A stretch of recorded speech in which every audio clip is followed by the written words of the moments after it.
Ben sizinlə maraqlı bir şey danışaq. Təsəvvür eləyib bu sizsiniz, bu da sizin hədəfinizdir. Sizin hədəfiniz gələcəyi göstərir şuuraltınızda və keçmişi göstərən isə sizin valideynləriniz və ana-atanızdır. Çünki onlar sizdən əvvəl yaşayıblar, artıq sizin şuuraltınızda onlar keçmişi ifadə edən insanlardır.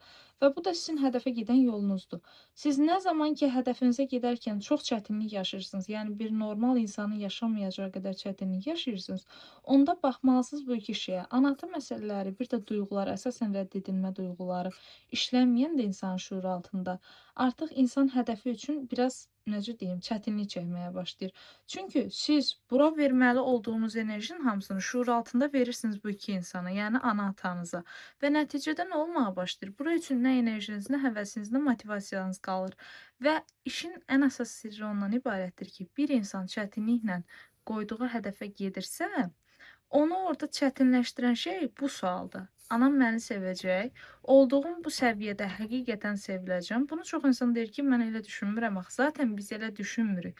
Siz yaşadığınız şeyə baxın. Siz düşünürəm dediyiniz şeyə yox. Konkret olaraq nədir? Əziyyət çəkirsiniz, çəkirsiniz. Bu onu göstərir ki, olacağınız səviyyəyə qarşı şübhə var içinizdə ki, bu səviyyədə olarkən anam məni sevəcək, bu hədəfə çatmış versiyamda anam məni həqiqətən istəyəcək. Nə zaman ki, biz bu qorxu ilə böyüyürük və bu duyğuları içimizdə saxlayırıq, hədəfimizə çatmaq da bizim üçün o qədər çox çətin olmağa başlayır. Çünki insanın rədd edilmə duyğusu, sevilməmək duyğusu, yəni bu qorxusu əslində ona heç nəyə imkan vermir və bu duyğular hər zaman qoyulan məqsəddən daha güclüdür. Nə zaman ki, siz onları təmizləmirsiniz.